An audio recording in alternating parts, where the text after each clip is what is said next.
Hello guys, we are in Julfa Street in Isfahan city.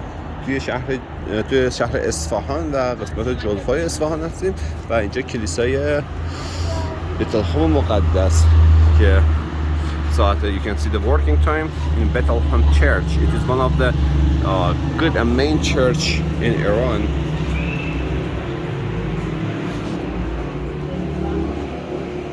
سلام علیکم. حال شما ارادتمندم. خوبی شما؟ شما خوبی؟ سلامتی هم قربون شما. متشکرم، خیلی ممنون. سلامتی، ارادتمند. سلامت. از بانک به اینجا. آره دیگه تغییر چیز بسیار بسیار واسه افتخاره. سلامت. شما خوب هستید؟ ان شاء الله توریستمون اینجا هم میاریم دیگه از اینجا. دیگه تو برنامه‌تون. ما تو برنامه میشن بانکو میذاریم دیگه. اون رو میذاریم. البته من قشنگ‌تر سالنش بزرگ. نیومدم خودم تو حال اینجا. الان آقای شیرکمند از آژانس‌دارای تهران هستم. میدونستم بلیط نمیگرفتم ازش. سلامت باشین شما لطف دارید. به احمد جان همیشه گفتم احمدم دارم میگم همیشه بلیطو میدم. اتفاقا کارت تورگایدم آقای شیرکمند همراهش هست دارید. اول شما رو میدیدم که نمیگرفتم. سلامت باشین. شما خدا شد که ندید. سلامت باشین. 89 سال اون قسمت. آره. کلیسا بانک بودم. خانم سلام. تمام تور لیدرها رو میشناسم. بله همینطوره. شما چه زحمت بسیار سلامت باشین. قربون شما. خوشحال شدم. سلامت باشین. بزرگواری. میبینمتون. بفرمایید. Okay, Bethlehem Church.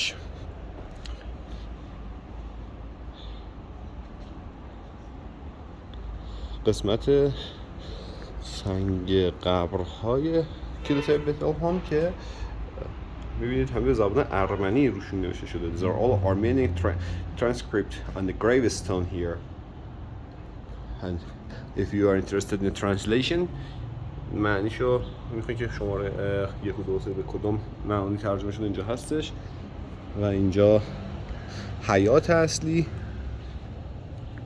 این کلیسا تو منطقه جلفای اصفهان خیلی نزدیک کلیسای وانک واقع شده. Here this church is very close by the Wank Church, which is located very close by here. It is in walking distance.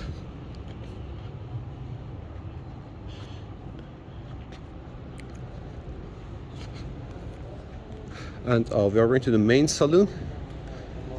These are all the Armenian words at the top of the entrance.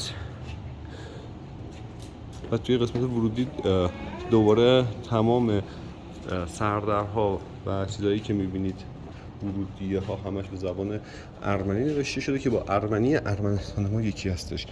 این قسمت سالن اصلی کلیسا.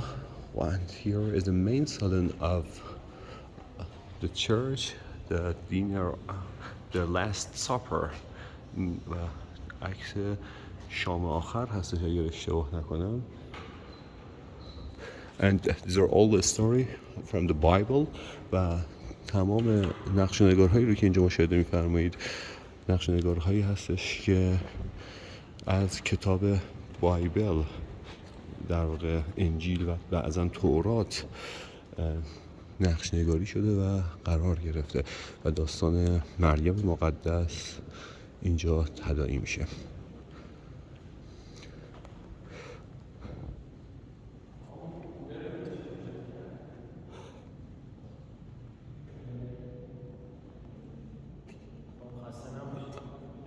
And the beautiful ceiling here which you will see it. اینجا معماری که می‌بینیم معماری ارمنی اسلامی در واقع هستش که پایین رو اگر مشاهده بفرمایید می‌بینید که این قسمت پایین کاشی‌کاری‌هایی هستش که به صورت خیلی زیبا و مسجدوارانه و اسلاموارانه در واقع تداعی و تهیه شده و قسمت میانی عکس‌هایی که از کتاب‌های مقدس روبرون داستان عیسی مسیح و حضرت مریم و اون طرف پیرامون ستاره‌ای که درش صحبت میشه و جلوتر اون طرف سمت راست در مورد در واقع بهشت و جهنمی که ما هم توی دین اسلام و کتاب قرآن داریم و یه ذره بالاتر که میریم نگاه میکنیم بالا معماری ارمنی و در واقع مسیحیت نمایان هستش و بالاتر روی سقف دوباره معماری اسلامی.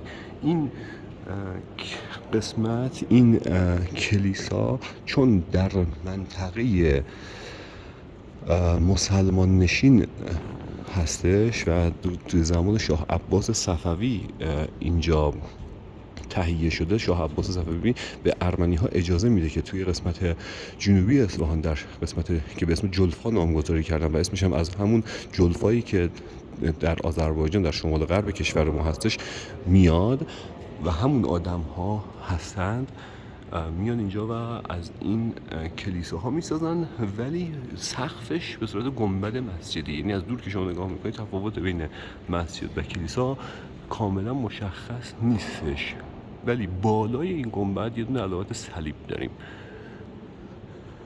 And this church has a mixture of the Islamic art and also the Armenian and Christianity. If you just pay attention on the bottom, you can see the beautiful design, beautiful tile work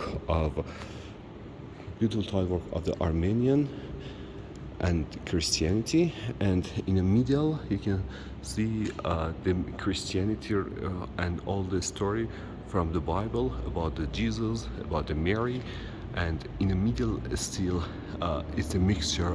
If you just pay attention to the middle, you can see the mixture of the Islamic art and also Armenian and Christianity art. And if you just have a look at the ceiling is look like a dome because during the Shah Abbas Safavid, almost I'm talking about 400 years ago, Shah Abbas Safavid led the Armenian people come to Iran, especially the people who were living in the northwest of our country in Julfa region. They were Christian, and when they come to Isfahan, they brought the name of Julfa from that area. Still they have the name of Julfa in that area, and when they built up their church, they put the ceiling like a dome. If you just have a look at from the other side, from the top side, not the ceiling, the roof part, I mean, you will see the dome, and on the top of the dome, on the roof, there's this actually a cross sign which shows that here is not a mosque and it is just a church.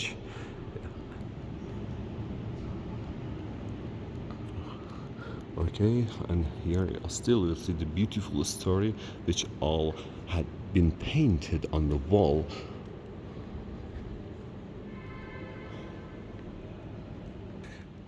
And whenever I'm coming to the church for us is like a mosque. We really respect the religious area, and church is like a mosque for us, and we also respect it, and we really like these places because it doesn't matter it's a church or it's a mosque or it's a synagogue.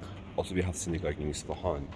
And whatever it is beautiful and peaceful for me, and always I'm area to this region, and whenever I am alone, I enjoy my time. I like to visit these places because it gives me peace of mind.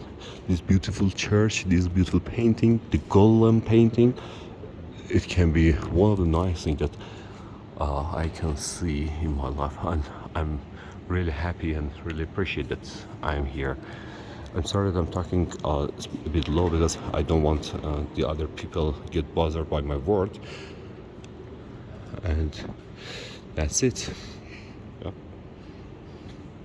Again,